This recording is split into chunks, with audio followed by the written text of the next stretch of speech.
Hello, good morning. Good morning sa aking mga kayahay. Andito tayo ngayon sa bahay ng aking nanay.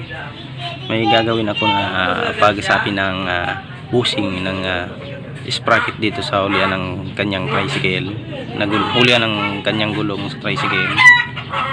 So, alin na kayo guys at samahan niyo ako gawin itong pagsapin ng busing sa sprocket. So tara guys. So napapansin nyo guys, ito yung sinasabi kong busing sa sprocket. Pansin nyo maluwag na siya.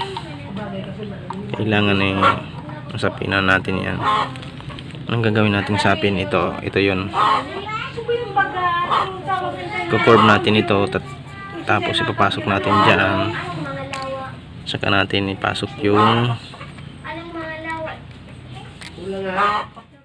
napapansin nyo guys, yan nga, para ipasok natin yung itong busing maganon.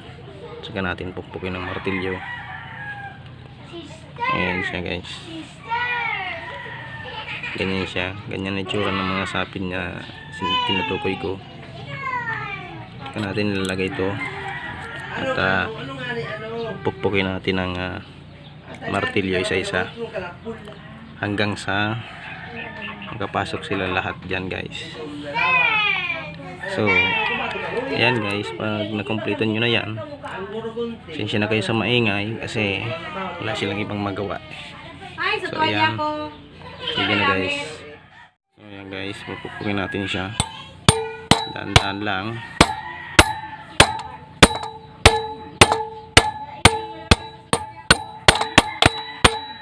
So ayan guys.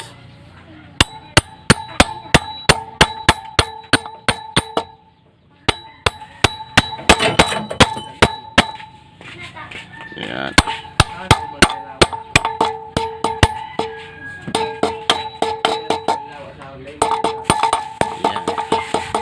Nagawa na natin guys yung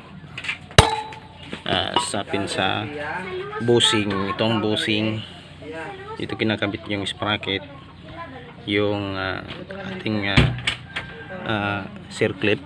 Ito yung circlip dito yan. So ayan guys, wala namang problema kung kahit may nakausli ng konti, okay lang yan. Importante guys, maigpit na ito sa loob, hindi na siya gumagalaw. So ayan guys, nakikabit na natin yung sprocket at ito yung bolt nya. Iigpit yan doon sa loob ng busing, tapos natin igpitan.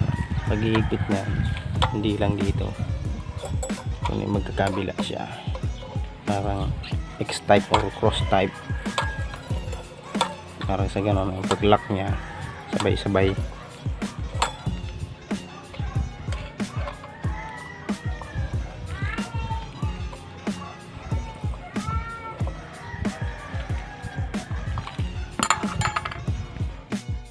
So ayun guys, nakikita nyo pa-cross na yung ating iigpit dito sa tornilyo ng busing. Yan siya na guys, natanggal pa eh. Take 2. So yun guys, saka natin katapos nito guys, na nakikita nyo na okay na siya. May finishing pa yan guys, yung tapos na yan, okay na yan. Saka natin ilalagay itong circlip, tapos yan, okay na. So ayun nga guys, tapos na natin yung paglagay ng sapin doon sa hulyang gulong, doon sa busing ng sprocket na kinakabitan ng sprocket ng tricycle. Yung hindi pala yun sa akin guys na tricycle yun ni mama.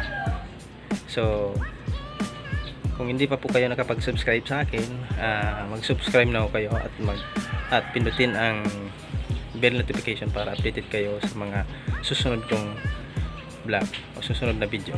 Yun lamang po, salamat, thank you.